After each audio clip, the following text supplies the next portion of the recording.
guys, என் பேர் Loki. Welcome back. இன்றைக்கி நம்ம பார்க்க போகிறது soul station 2 episode 6. Episode 5 miss பண்ணவங்களுக்கான லிங்க் கீழே டிஸ்கிரிப்ஷனில் இருக்குது. அதை யூஸ் பண்ணிக்கோங்க. வீடியோக்குள்ளே போகிறதுக்கு முன்னாடி மறக்காமல் அந்த லைக் பட்டனை தட்டி விட்டு சப்ஸ்கிரைப் பண்ணிக்கோங்க. வெயிட் பண்ணது போதும், வாங்க கதைக்குள்ளே ஜம்ப் பண்ணலாம்.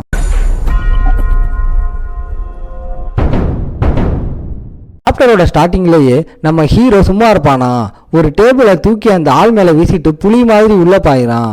அவன் மேலே ஏறி நின்று உன் பேர் கிம்மான்னு கேட்குறான். அந்த ஆளும் கோவமா, ஆமாடா நீ யாருன்னு எகுற, நான் பார்க் ஜுன்ஹோவோட கடனை அடைக்க வந்திருக்கேன்னு நம்ம ஹீரோ மாசா பதில் சொல்கிறான். பைத்தியம் பிடிச்சவனா நீ, நேர்மையாக வேலை செய்கிற எங்களை வந்து அடிக்கிறியே, இதுதான் அவக்கெண்ட ஆளுங்க லட்சணமானு அவன் வான் பண்ணுறான். நம்ம ஹீரோ ஒரு பலார் அறைய விட்டு அவன் வாயை அடைக்கிறான். நம்ம ஹீரோ அந்த ஆளை விடாமல் அடிச்சுட்டு, டே அவன் கடனை திருப்பி கொடுக்க தானே வந்தான், அப்புறம் எதுக்கு என் தம்பியை அடிச்சிங்க, காசை வாங்கிட்டு போக வேண்டியதானேன்னு ஆவேசமாக கேட்குறான். அந்த கிம் வலி தாங்க முடியாமல் என்னை விட்டுடான்னு கெஞ்ச நம்ம ஹீரோ மரியாதையாக கடனை முடிச்சுட்டு ஓடி போறியா இல்லை இங்கேயே அடி வாங்கி சாக போறியான்னு மரணமாசா கேட்குறான். நம்ம ஹீரோவோட அடியை தாங்க முடியாமல் எல்லா கடனையும் தள்ளுபடி செஞ்சிடறேன்னு ஒத்துக்கிறான்.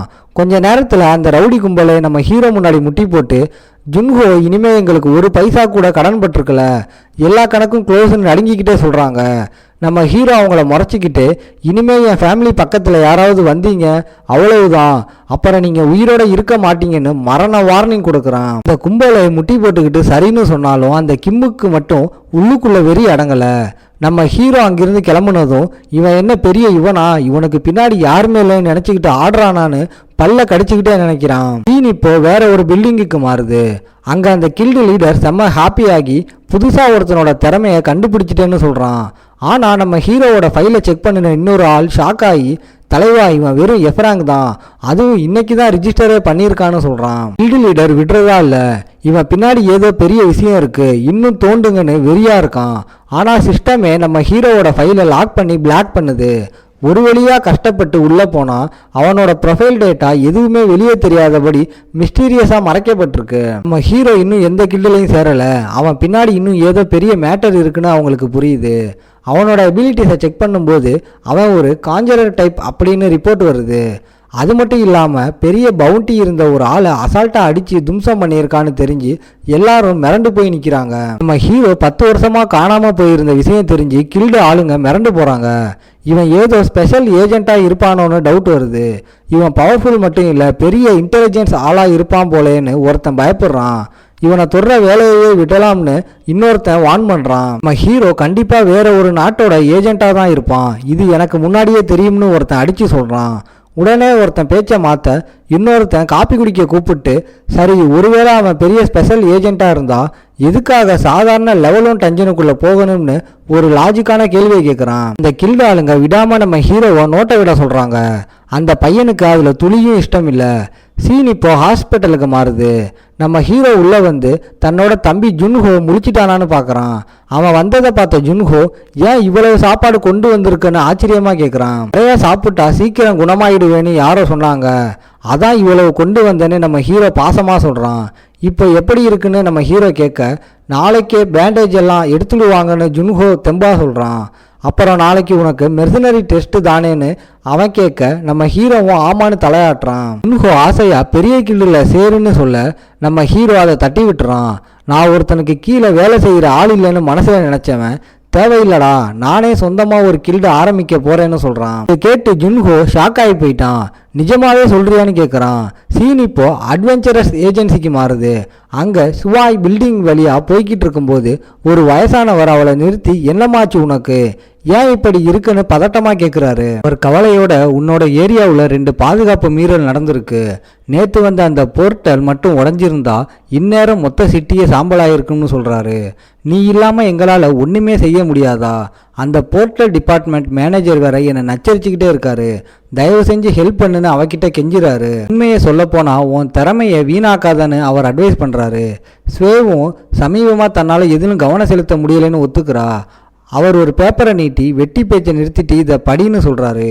ஏதோ பெரிய மிஷின் வரும்னு பார்த்தா அவளை சாதாரண மேனுவல் வேலை செய்ய சொல்லி ஆர்டர் போடுறாங்க. இதை பார்த்த ஸ்வே செம்ம ஷாக்காகி நிற்கிறா.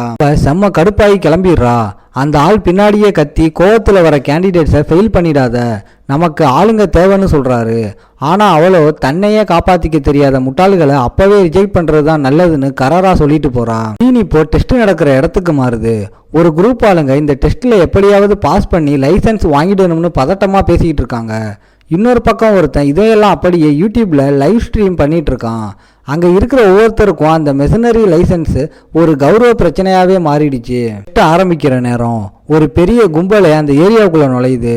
ஸ்ட்ரீமர் பையன் அவ்வளோதான் காய்ஸ், டெஸ்ட்டு ஸ்டார்ட் ஆக போகுது, நான் லைவ் கட் பண்ணுறேன்னு சொல்லிட்டு இருக்கும்போது நம்ம ஹீரோ அங்கே வந்து நிற்கிறான்.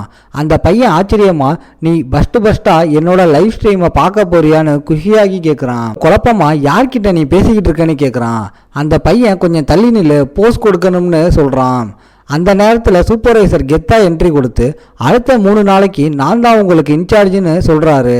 கூடவே இங்கே இருக்கிற 21 சூப்பர்வைசர் தான் நீங்கள் பாஸ் ஆக தகுதியானவங்களா இல்லையான்னு முடிவு பண்ணுவாங்கன்னு ரூல்ஸ் போடுறாரு. ஒவ்வொருத்தருக்கும் ஒரு நம்பர் டிக்கெட் கொடுக்கப்படுது. அதே மாதிரி சூப்பர்வைசரையும் ரேண்டம் ட்ரால ஒதுக்குறாங்க. அவங்க நம்பரை கூப்பிட்டதும் அந்தந்த சூப்பர்வைசர் முன்னாடி போய் வரிசையில் நிற்கணும். டைம் ஓடிக்கிட்டே இருக்கு, ஒவ்வொருத்தராக கூப்பிடுறாங்க. கடைசியாக நம்ம ஹீரோவோட டர்ன் வருது. அவனுக்கு நம்பர் 15 கிடைக்கிது. ஆனால் அங்கே ஏதோ ஒன்று அவனை பயங்கரமாக ஆச்சரியப்படுத்துது. நம்ம ஹீரோ அங்கே போய் நிற்க முன்னாடி இருந்தது அதே பிளண்ட் பொண்ணு தான். அவளை பார்த்ததும் இவளை பார்த்து ரொம்ப நாள் ஆச்சுன்னு நினச்சவன் உடனே அவளை அடையாளம் கண்டுபிடிச்சிடான். சூப்பர்வைசரையும் அசைன் பண்ணியாச்சு. இப்போ எல்லாரும் வெயிட்டிங் ரூமுக்கு போய் அடுத்த அனௌன்ஸ்மெண்ட் வர வரைக்கும் ரெஸ்ட் எடுக்க சொல்கிறாங்க. ஸ்ட்ரீமர் பையன் ரூமுக்குள்ளே போனதும் வியூவர்ஸ் கிட்ட சீன் போடுறான். டெஸ்ட்டு செம்ம டஃப்பாக இருக்கும், ஆனால் நான் நாளைக்கு முடிச்சுட்டு வந்துடுவேன்னு பந்தாவாக பேசுகிறான். ஆனால் கட் பண்ணால் அதே ரூமில் தான் நம்ம ஹீரோவும் இருக்கான்.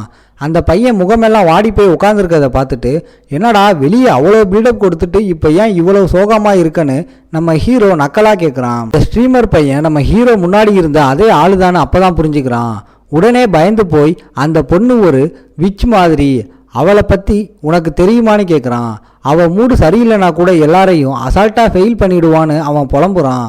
ஆனால் நம்ம ஹீரோ கூலாக, அது ஏன் அவ தப்பு, ஒழுங்காக தயாராகாமல் வந்தவங்க மேலே தானே தப்புன்னு லாஜிக்காக சொல்கிறான். இந்த பையன் கடுப்பாகி, என்னை மதிக்க மாட்டேங்கிற, நான் அவ்வளவு சாதாரணமானவனான்னு சண்டைக்கு வரான். நம்ம ஹீரோ கூலாக, ஏதாவது பிரச்சனையா வா சண்டை போட்டுக்கலாமான்னு சொல்கிறான். என்னை ஈஸியாக ஜெயிச்சுடுவேன்னு நினைப்பான்னு அவன் கேட்க, நம்ம ஹீரோவும் ஆமான்னு ஒத்த வரியில் வச்சு செஞ்சிட்டான். இந்த பையன் செம்ம காண்டாகி, வாடா வெளியே, உன்னை என்ன பண்ணுறேன்னு பாருன்னு நம்ம ஹீரோவை சண்டைக்கு கூப்பிட்றான். அதே நேரத்தில் சுவாய் அங்கே வரா. ஆனால் ரூம் காலியாக இருக்குது, எல்லாரும் எங்கே போனாங்கன்னு அவள் கடுப்பாகிறா. சீன் இப்போ ஃபைட்டிங் ரிங்குக்கு மாறுது. நம்ம ஹீரோவும் அந்த பையனும் நேருக்கு நேர் நிற்கிறாங்க. அந்த பையன் பந்தாவா, நீ தப்பான ஆள்கிட்ட வம்பு வச்சுக்கிட்டடான்னு மிரட்டுறான். இந்த பையன் கபு செம்ம சீன் போட்டு, நான் வளர்ந்து வர யூடியூபர் தெரியுமான்னு கேட்க, நம்ம ஹீரோ அசால்ட்டா அது என்ன சாப்பாடான்னு கேட்டு அவனை வச்சு செய்கிறான். காண்டான கபு, இன்னைக்கு உனக்கு ஒரு பாடம் கற்றுக் கொடுக்குறேன்டான்னு ரிங்கில் நிற்கிறான். சுற்றி இருக்கிற கூட்டமும் அந்த ஸ்ட்ரீமருக்கு சப்போர்ட் பண்ணி கத்துது. உயிர் பிடிச்சவங்களுக்கு பாடம் புகட்ட போறேன்னு கபு சீன் காட்டுறான். நம்ம ஹீரோ நல்லா தான் இருக்குன்னு நக்கல் பண்ணுறான். ஹாஸ்பிட்டல் செலவுக்கு காசு கேட்காதுன்னு கபு ஒரு குத்து விட பாயிறான். ஆனால் சரியா அந்த நேரம் சுவாய் அங்கே வந்துடுறா. அவளோட மிரட்டலான ஆர்டருக்கு பயந்து அங்கே இருந்த கூட்டம் அப்படியே சதறி ஓடுது. அதுக்கப்புறம் அவள் 2 பேரையும் முறைச்சி பார்த்துட்டு, உங்கள் 2 பேருக்கும் ஃபெயில் ஆகணும்னு ஆசையா, எனக்கு சாக்கு போக்கையெல்லாம் பிடிக்காதுன்னு அதட்டுறா. யாராவது ஒருத்தர் பழியை ஏற்றுக்கணும், அதனால் இப்போவே சண்டையை முடிங்க, தோக்குறவன் ஃபெயில்னு ஒரு அதிரடி கண்டிஷனை போடுறா. இதோட இந்த சாப்டர் முடியுது. ஓகே காய்ஸ், இன்னைக்கு ஸ்டோரி எப்படி இருந்துச்சுன்னு கமெண்ட்டில் சொல்லுங்கள். இந்த வீடியோ பிடிச்சிருந்தா மறக்காமல் லைக், ஷேர் அண்ட் சப்ஸ்கிரைப் பண்ணிடுங்க. உங்களை நான் அடுத்த எபிசோடில் பார்க்குறேன். Bye guys.